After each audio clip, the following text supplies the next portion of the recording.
I think that it's not just South Asia, but it looks like the whole world is being dragged into this geopolitical polarization. And it is happening not just simply at the level of states, it's even happening at the level of the media and academia. It's almost like people are being pushed to take a stance. Either you are pro-China or anti-China, pro-West or anti-West. So there is this polarization that is happening around the world, but certainly it's very intense in South Asia.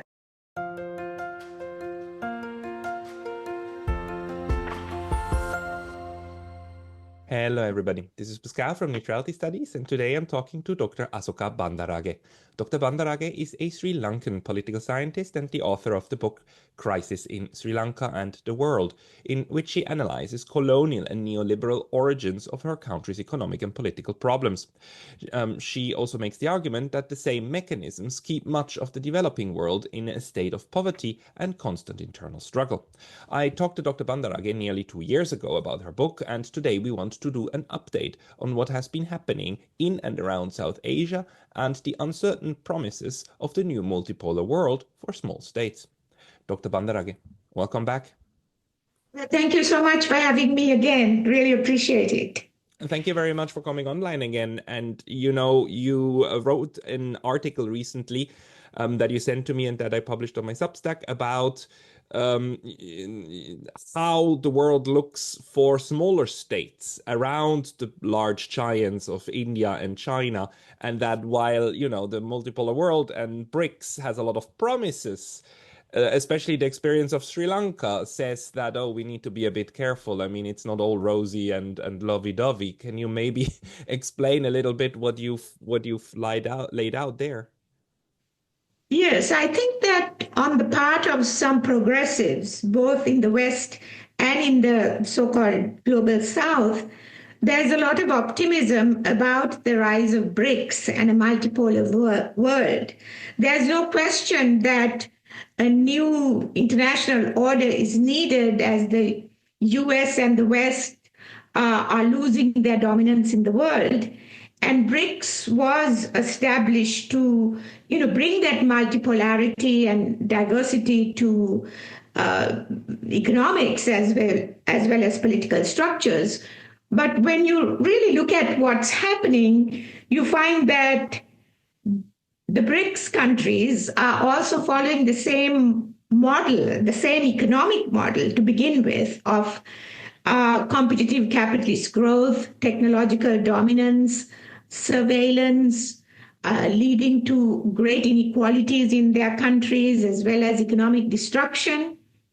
And also there is a lot of disparity in the power dynamics between the bigger countries and the smaller countries, as I have discussed in 2 recent articles on India-Sri Lanka relations. Can you maybe give examples from this India-Sri Lanka relation in which you think that the power dynamics just doesn't lend itself to a fairer world? Yes, I think in order to understand this, that we have to look at this not just in terms of politics, but also economics. That is, when countries are in difficult economic situations, like, for example, the crisis in Sri Lanka in 2022, these countries become beholden to larger powers. And what happened, and there is a literature on this, that the 2022 economic crisis in Sri Lanka, especially the default, could have been avoided, that there were bilateral loans available, and instead Sri Lanka was pressured to go for an IMF bailout and restructuring, which essentially moved Sri Lanka away from Chinese sphere of influence into the Western and IMF dominance. So when a country is economically so needy and essentially down on its knees, other powers can come and make demands in return for loans and aid that is given. One, of course, is well known, the IMF conditionalities, that when IMF bails out it has a lot of conditions that a country must meet in order to increase state revenue and cut back state expenditure, which often falls, the weight of it falls on the average people when tariffs are increased, when social services like health and education services are cut, and also the privatization of state-owned sectors, which can lead to unemployment of people working in those sectors, and also very little in terms of actual economic benefits that comes to the country.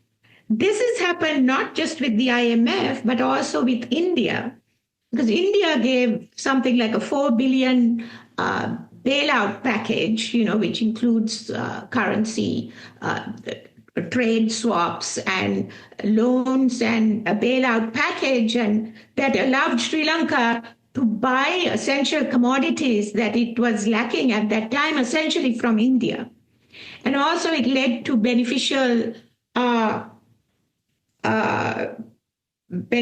lots of benefits for Indian companies operating in Sri Lanka. And also India has used this leverage to make many demands on Sri Lanka. And some of these recent MOUs that have been signed with India are also because of India's increasing economic power over Sri Lanka. So the economics position, a country being in an economically difficult situation and therefore beholden to external powers, can also lead to its loss of sovereignty and political independence and national and threats to its national security, which is what we are beginning to see in the Indo-Sri Lanka relationship, especially with the signing of a defense agreement with India, between Sri Lanka and India.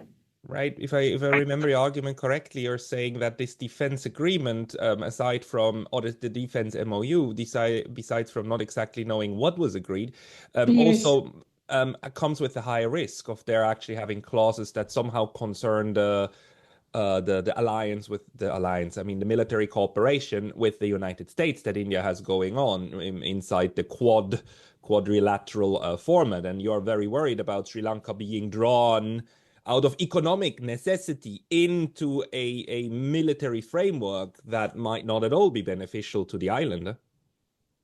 Absolutely, because Sri Lanka has had a tradition of being a non-aligned state and has been a leader of the non-aligned movement in the past. But rather than balancing these different powers that are all trying to have control over Sri Lanka is now being taken in as part of the quadrilateral alliance that India is a part of. And this again, like you're making this connection between the economy and political processes. So the core of the argument is that as long as smaller states depend economically on aid, especially aid, right? And aid comes in different forms, especially these debt restructuring mechanisms, which all are connected to the issue that smaller states, especially developing states, get indebted in foreign currency, right? The debt is denominated in US dollars or in Indian rupee, and then you have no other choice but to start borrowing or start begging these states to give you more rupees and dollars once you run out. So because before you criticized especially United States and Europe for doing these debt traps. Do you think that India and China too are engaged in debt trap diplomacy in order to have their say or have their will? Yes, absolutely. Because China was criticized over the Hambantota port deal. The Hambantota port, which is in a strategic location, was leased to the Chinese for 99 years. Even though it was maybe not a direct conversion of a debt as a debt repayment, it nevertheless was an agreement that was made out of dire necessity of Sri Lanka, being in a debt-ridden position and needing more foreign exchange. And certainly with India, it's the same thing. I mean, it is the economic necessity that is leading to a lot of these agreements, including electricity grid interconnection with India, a multi-product petroleum pipeline, so on and so forth. Many of these have been initiated by India, but Sri Lanka has gone along with it. But I think that in order to understand this political economic connection, we have to sort of look at the very roots of it in the colonial period. With the introduction of import-export economies and the terms of trade that were biased against the southern countries, and even in the post-independence era, terms of trade worsened for the global southern countries. So then you have the non-aligned movement, and the non-aligned movement was not just a sort of political phenomenon where the ex-colonial countries wanted to sort of stay away from the Cold War and the two opposing groups, but they were really calling for new paths of economic development, the right for these countries to pursue their own paths of development. So you have the new international economic order that many global southern countries were calling for in order to have better terms of trade in their dealings with the global north. And these were making a lot of headway, under United Nations Conference on Trade and Development.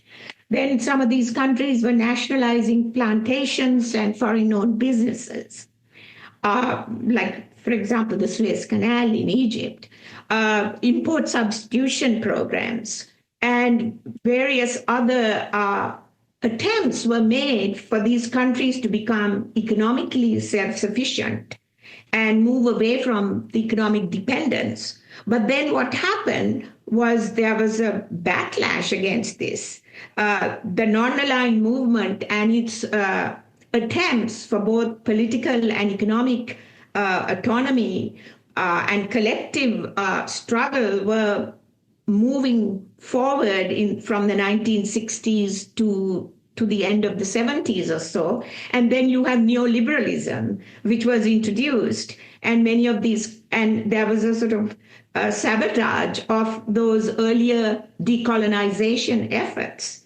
And countries like Sri Lanka were brought into the fold of neoliberalism with deregulation, privatization, cutbacks in social welfare, and a real push for export production. So many of the problems that you are seeing today, stem from these historical developments. Yes, and I completely agree. The whole trick in the 60s, 70s, 80s, 90s, early 2000s was to move away from direct political control to indirect control by, again with the debt trap, right? With like being able Yes. to open the money stream or close it, and depending on which one you do, the politics in the country then adjusts and changes. And by the way, when that didn't work in certain countries, the United States often just interfered directly, like in Chile. Mr. Allende, who got ousted, right? Any time a country changes the social model, that will then be directly counteracted, because the social and political models are directly connected. Now we are moving into this new world where we have more players. So in theory, this should give smaller states like Sri Lanka more options of negotiating beneficial trade deals. But reality, at least so far, is not quite there yet. Or do you think that Sri Lanka is now in a better position of trying to get beneficial agreements with its partners? No, that's certainly not what's happening now, because it is the same model that is being pursued. It is still the neoliberalism, and it is the rule. It's the same economic model that is pursuing profit over environmental environmental protection and social protection. So it is new players are coming into the fore, but it is still the same model of neoliberalism. I mean, Margaret Thatcher had said that there's no alternative to neoliberalism, but that really needs to be questioned. At this very critical juncture in the world, there is an acceptance of this particular model of technological and capitalist development as a kind of a God-given. There is no alternative, that this is the only way for humanity to survive. But I think this is the time when there should be experimentation and room for different models of economic development, which puts environmental sustainability and survival of societies and cultures prior to short-term profits. And I think that is not receiving much attention, because even the progressives are saying, okay, now we are going to have a multipolar world. So U.S. dominance is collapsing, and Western dominance is collapsing. But are we really moving into a different system?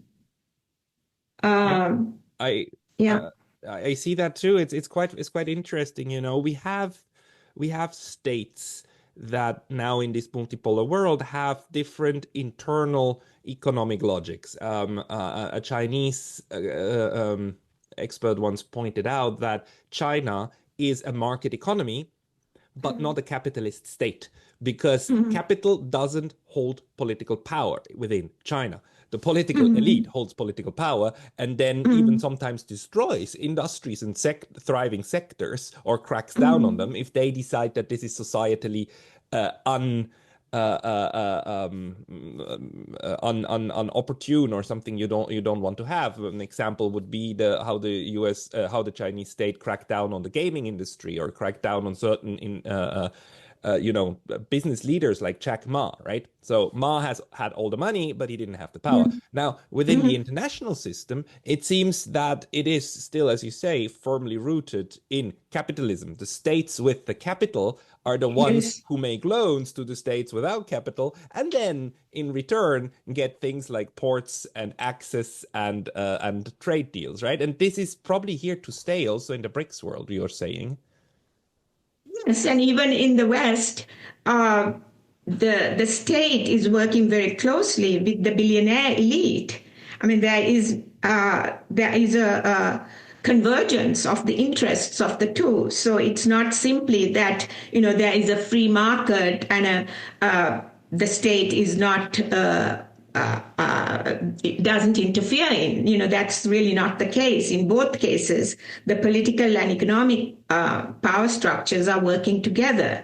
So I think that's why we really do need to talk about envisioning a different kind of world. And the other thing is that this techno-capitalist growth itself needs to be questioned, and that's not really being questioned, in policy circles.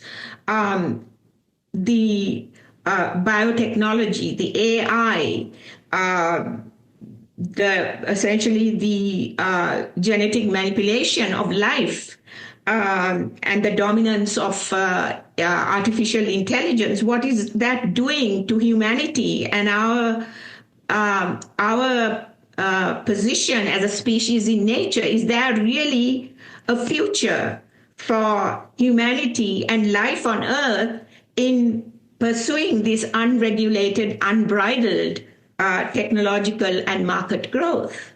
So there are some very fundamental philosophical questions that need to be raised, and this is the time to raise that. Where do we put the limits in terms of technological growth? In terms of corporate growth, and who is asking these questions?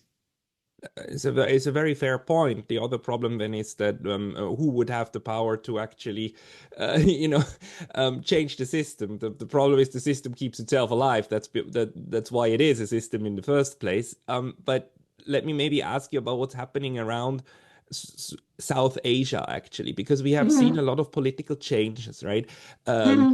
Sri Lanka, Bangladesh, Pakistan, all had Mhm. a change of regime within the last 2 or 3 years. All of them seem to be somehow connected to the United States and India, and the struggle between them. Can you maybe Mhm. explain a little bit the South Asian situation as of 2025? Yeah, I think that it's not just South Asia, but it looks like the whole world is being dragged into this geopolitical polarization. And it is happening not just simply at the level of states, it's even happening at at the level of the media and academia. It's almost like people are being pushed to take a stance. Either you are pro China or anti China, pro West or anti West. So there is this polarization that is happening around the world, but certainly it's very intense in South Asia. Like what's happened in Bangladesh is after the fall of the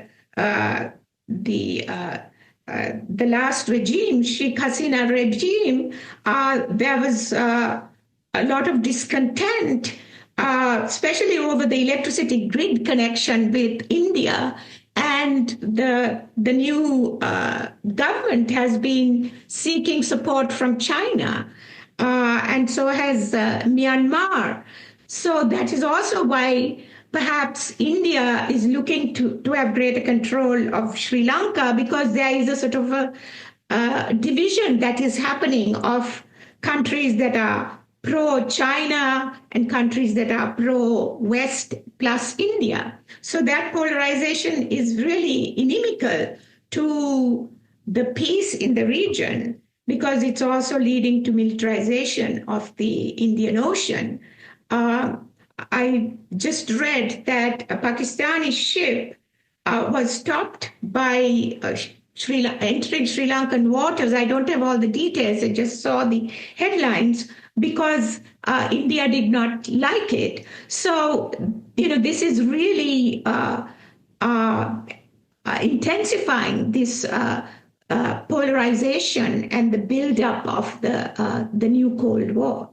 So, in a sense, your argument is that smaller states, especially like Sri Lanka, but even states like Bangladesh, and Bangladesh is actually a huge state, right? It has a huge Mm-hmm. population. It's just a small, Mm-hmm. relatively small landmass Mm-hmm. compared to the size of its population. But those weaker states, they need to make an active effort in trying to not align themselves and actually Mm-hmm. tell everybody, look, I'm going to be friends with China and with India and with the Right, United States too, by right. the way, and then take a stance for that. Otherwise, you're gonna be abused by one or the other. Yes, and the same thing has happened to Maldives. Maldives uh, had tried to get had a India out program, but then that really affected the tourist trade, and Maldives has gone back to getting economic assistance from India. So yes, and also there is little connection with the smaller states with each other. Because that was also the colonial model. The relationship was with the imperial countries and the periphery, and the peripheral countries didn't have that much connection with each other. Although during the decolonization period and the movement of non-aligned movement was really a flowering of these connections among each other. And I think that really needs to be developed more, especially at this time of transition into a new world order. Yes, I mean, in a sense, the original idea behind the non-aligned movement was to be the first time a club of countries outside of the realm of the former colonizers, but also a banding together of the world that doesn't want to fall into the block system. And as we are Yes. now seeing, we have now maybe not that don't have a two-block system, but we have a multi-block system that seems to be forming. So in a sense, Mhm. what is needed is an alliance of the smaller states that want to swim in between, and a neutral alliance in order to have some counterweight to that one. Yes, and also that the peace activists and concerned citizens in the northern countries can support those movements, because now there's easier means of communication with each other, so that it can be a global movement for a more just and sustainable world that brings together people from across the north and the south, so that it's not people against people, but it is these power blocks competing with each other and then trying to drag populations and countries into that polarization that is the problem. Yes, so the underlying dynamics isn't changing. What's changing is just where the centers of power are located. Mm. Yeah, and that's why I think it's important to have conversations about this, and for people to understand, more and more people to understand what's happening, and develop networks of support, and also, the discourses. Unfortunately, the United Nations has also come under the control of corporate interests, because otherwise it would be at the logical place to have some of these kinds of conversations and efforts. Because, for example, the declaration for making the Indian Ocean a zone of peace was a declaration that was made at the United Nations, that was spearheaded by Sri Lanka. A lot of the NIEO, the new International Economic Order declaration, also came through the United Nations. So, there's got to be a global forum for these efforts, which in some ways existed in the 60s and 70s, but not so much today. Which is quite strange, because you would think that now is the time for these kind of forums to develop, right? But on the other hand, we do have in your vicinity a club that to me looks more like what you're envisioning, and that's ASEAN, the Association of Southeast Asian Nations. How is Sri Lanka's and Bangladesh and so on relationship developing with ASEAN? Is there, because I've read recently that Bangladesh is actually thinking or that there are discussions about Bangladesh joining ASEAN. Do you see any of that developing or happening anytime soon? I think that there are some efforts on the way. I'm not very familiar with that, but there was also the SAARC, the Association of the South Asian Countries, which has really become very weak and practically non-existent, at least to my knowledge. But so there are certain frameworks and structures that can be resuscitated if more and more people, reached out to make them so. You who also studied like the economy so much, in order to prevent in the upcoming multipolar world this debt trap model of political control, what do you think would be the pivotal, let's say, global mechanism that's needed in order to give smaller states access to currency, while not creating somehow an incentive for grift and for waste, but that would allow to circumvent the influence of, let's say, global capital on small states? Like, do we need some form of truly independent international bank? Do we need maybe the development of a certain money infrastructure in order to have access to exchanges? What is it that's lacking that still drives countries into the arms of one or the other money giver? Right. I mean, I think BRICS was established with that intention. The new development bank, the BRICS Development Bank, was envisioned that, and to some extent, they have become an alternative source of financial support. So those structures are really necessary to have, alternative payment systems and alternative financial institutions. And there is work that's happening on those fronts. But I also think that this whole export-import model and the dependence on external financing needs to be questioned, especially if there is a sort of food crisis looming in the near future.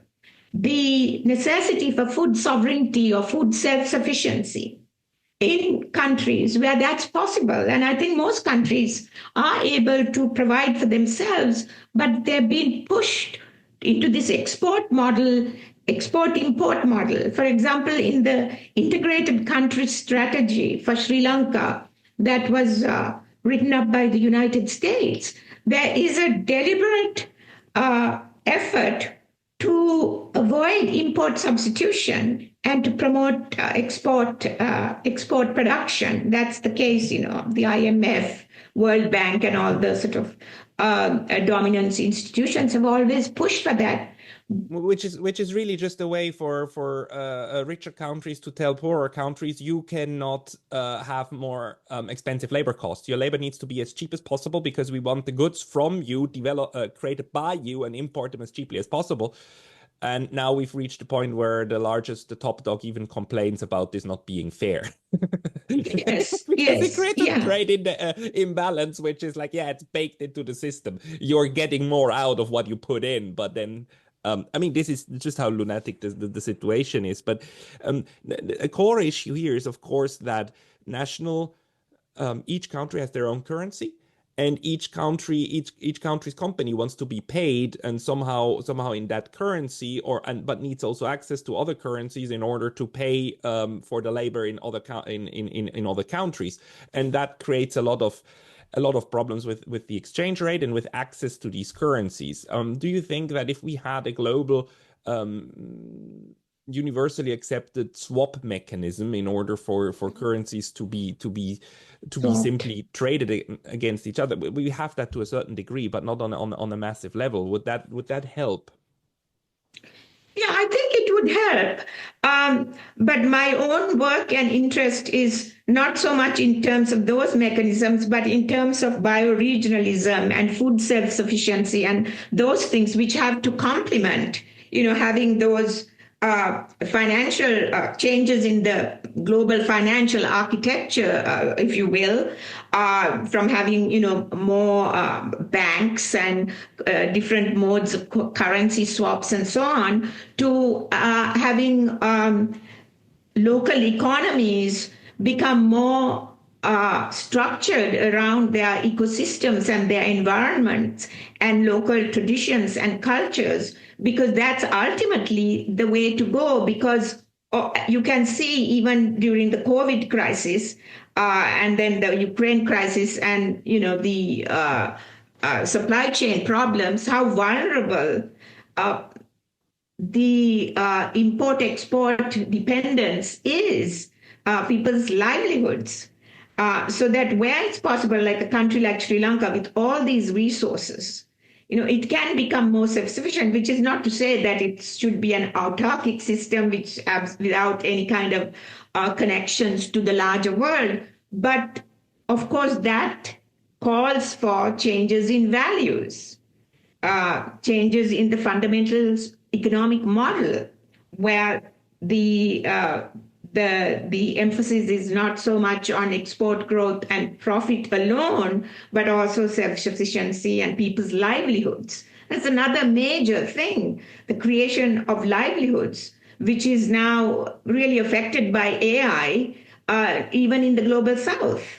And that has to be factored into economic policymaking, not to simply displace people, but providing people livelihoods is essential to their identity as human beings and survival. Yes. So it has to be a sort of a very fundamental rethinking of economics. Yeah, your critique goes really to the heart of the capitalist model and also the market economy model, right? Of constant growth,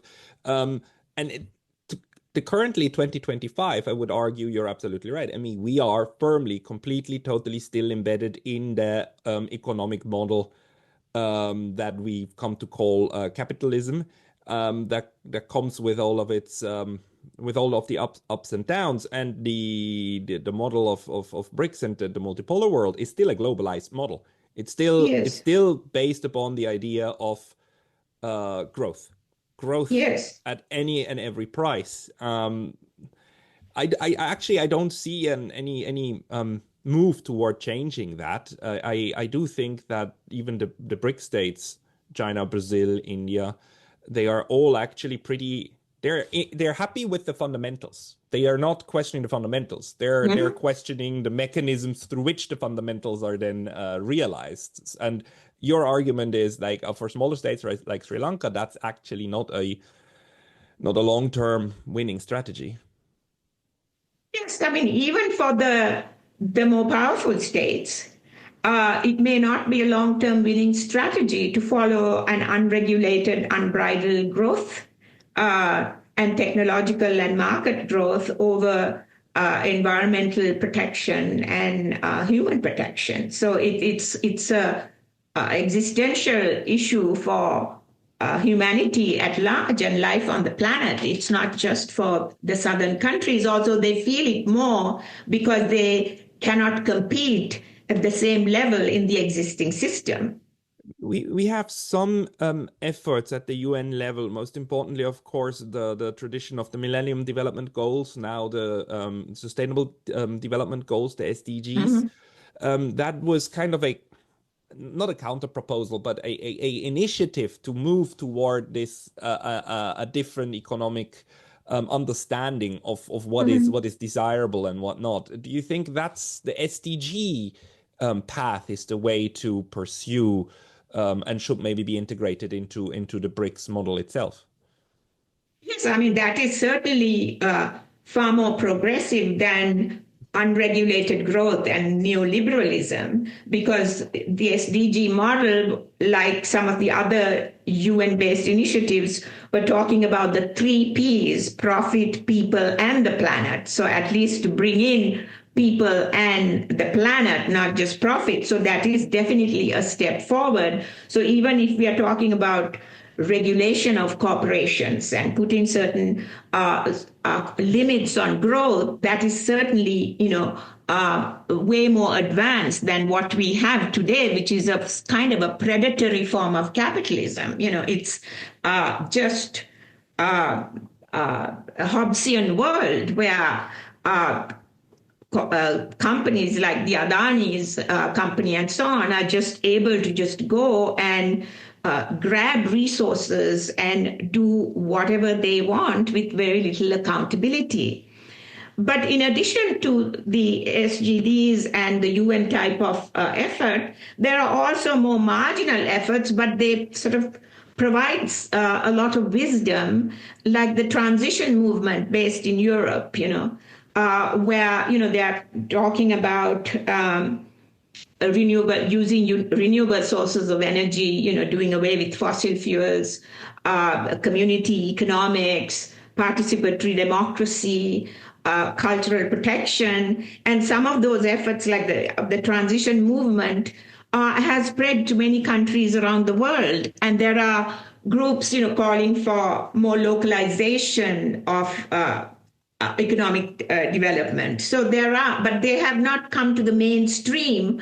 But nevertheless, there are, groups, collectives working towards those efforts, and those coming together with some of the efforts to, regulate capitalism and the Millennium Development Goals and so on, would be the way to go rather than this BRICS adopting the same predatory model of capitalism and competing with each other, and dragging small countries into their power blocks, which seems to be what's happening, unfortunately.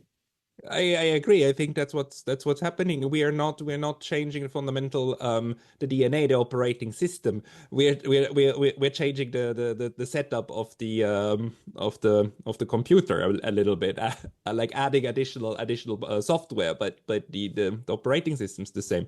I have no.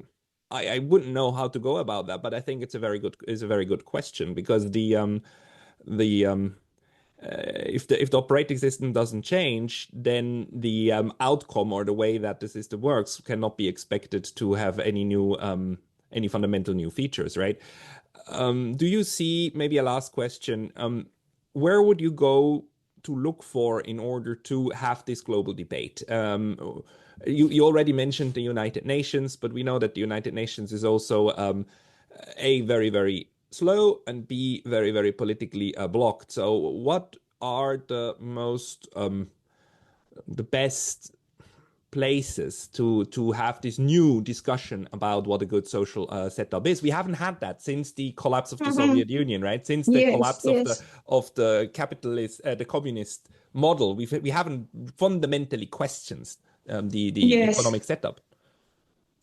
Yeah, I mean, obviously, we need a transformation of consciousness, and it has to happen in all different sectors, from the academia to media to religion to electoral democracy, politics. It has to happen in many different arena, and it has to start with each individual. Now, there was a documentary, I don't know if you've seen, called Tomorrow, which was made by two French videographers. This was some years ago. I used to show this in my classes. And it's just inspiring that there are, in fact, people who are trying to put this vision of a new world, which is more just, which is more sustainable, into practice in their workplaces, in their communities, in their schools, for example, starting in the primary school system. So there are efforts, but to use those for conversation and to bring it into different arena, I think as educators, that's necessary work that needs to be done, rather than giving in, oh, there is no alternative, like Margaret Thatcher said, there is no alternative. We can't say that because this is human created. And it calls for shifting the values, because now it is as if economics dictates, growth dictates, rather than, the spirit of generosity, compassion, wisdom, which are also very much a part of the human experience, whereas the model that we have today, doesn't uphold those values. So it really sort of comes down to what is more important. What does it mean to be human? I mean, though all these values will always be there, the conflict, but one is so dominant over the other, that we need to sort of have rebalancing, not just of the world order of the different states, but also the values and our consciousness. We might have to invite Bhutan to this discussion, because they are maybe the most progressive when it comes to policy ideas of how to refocus our attention on the more important issues of life with their gross happiness model. But Asoka Bandarage, I mean, that was a very interesting discussion, and I thank you for actually pointing out these issues that even under a multipolar world we still have to very much work on. If people want to find your writing, where should they go? They can go to my website, that is www.bandarage.com. So most of my work is there. Yeah. I will put that link into the description, so you can find this there. Asoka Bandarage, thank you very much for your time today. Thank you, Pascal. I really appreciate you having me on your show. And thank you so much for the work you're doing, because you are broadening the discussion and bringing it to larger audiences. So that's very important work. Thank you. We'll try to enlarge it, and we'll try to include civil society, because it's a civil society job to think up the next 100 years of global development. Thank you. Thank you.